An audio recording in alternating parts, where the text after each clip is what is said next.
So we have more Superman Silver Age dailies. And this is Dear Dr. Cupid, which ran from September 16th, 1963 to October 12th, 1963, with story by Jerry Siegel and art by Wayne Boring. And this is adapted from a story from Lois Lane number 45, published in November 1963, with story by Jerry Siegel and art by Kurt Schaffenberger. How ironic. Perry has assigned me to write the Dr. Cupid advice column for a while, and I can't even give myself advice on how to win Superman, but here goes. Perry said I'm to pick out the 5 best letters and print them, with my answers in the evening edition. This one looks interesting. Dear Dr. Cupid, please help me. I had a fight with my boyfriend, and now he avoids me. How can I make up? Signed, Bad Temper. Dear Bad Temper, send your boyfriend a pair of boxing gloves with a note telling him that you're tired of fighting him and want to hang up your gloves. If he has a sense of humor, he'll forgive you. Say, Dr. Cupid, be a good pal and advise me how I can get my girl to marry me. Sorry, Jimmy, but I can't play favorites. You'll have to write me a letter like all the others. Now, quit clowning around and let me get back to work. Dear Dr. Cupid, my girlfriend is a nurse at the Metropolis Hospital, but I'm worried she may fall in love with one of the doctors there. What can I do? Get sick and become a patient in her hospital. Then you can keep an eye on her. That sounds like terrible advice. A package for you, Miss Lane. It's addressed to Dr. Cupid, but since you're writing her column for a while, thanks, Bill. Maybe someone who didn't like my advice is sending me a bomb. A minute later, oh, how darling. What gives, Lois? A reader who landed a husband by following my advice has sent me a slice of her wedding cake in gratitude. Ugh. She used to sign her letters broken-hearted, but now her signature is overjoyed. How about that? Dear Dr. Cupid, I need your help desperately. There's a beautiful girl I've seen daily in an office for years, but I haven't the nerve to woo her. How can I make her fall in love with me? Signed, Stuck in the Mud. You can start by putting flowers on her desk. She'll be curious as to who gave them to her, and her aroused interest might blossom into love.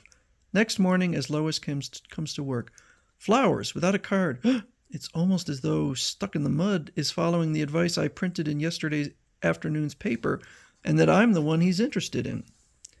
Imagine that. Yesterday I advised Stuck in the Mud to place flowers on the desk of the girl he adores secretly, and this morning I've found flowers on my desk. Could I be the girl he loves? What a ridiculous thought. Clark is wearing a carnation, and there are carnations among the mixed flowers in the vase.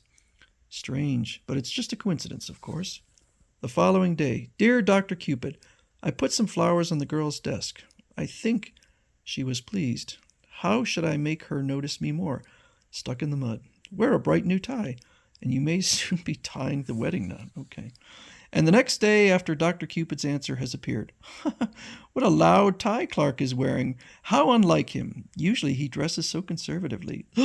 Loud tie? I advised Stuck in the Mud to wear a bright tie, and Clark did. Then there's the business of the carnation recently, and Clark wore one on his lapel. There can be only one answer. Clark is stuck in the mud, and he loves me desperately. I can hardly believe it. Clark Kent loves me desperately. He has so little confidence in himself, he's been getting me to mastermind his campaign to win me. While he's in Perry's office, I'll check my hunch by comparing something Clark typed against one of the Stuck in the Mud's typed letters. Soon. Aha! The letter A is similarly raised slightly out of line on both sheets, a type defect which proves they were both typed on the same typewriter. Next day. Aha! Here's another letter for my Dr. Cupid advice column from Stuck in the Mud. Dear Dr. Cupid, I wore that new tie, but I'm not sure the girl I love saw it. What'll I try now? Stuck in the Mud. I know how to get more proof that Clark is really this Stuck in the Mud person. Here goes.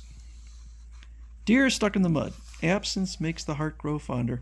Maybe the girl of your dreams will stop taking you for granted if you go away for a while. In other words, play hard to get. The day after Lois' latest advice to SITM is printed, thanks for volunteering to investigate that phony oil stock racket down south, Clark. See you again in about a week, boss. Clark swallowed the bait, as I figured he would. Clark volunteered for that out-of-town assignment, hoping his absence will make me grow fonder of him, just as I suggested in my column. Poor Clark. He should know by now that my heart belongs to Superman.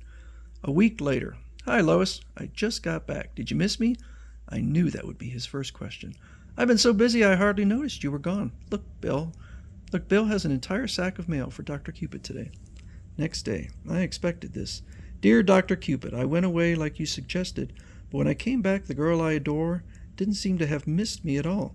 Please tell me how to win her. I can't bear this agony much longer. More stuck in the mud than ever. This farce has gone far enough. Only one way to finish it quickly. Take the girl to a romantic setting and propose. This way you'll learn once and for all whether or not you can win her.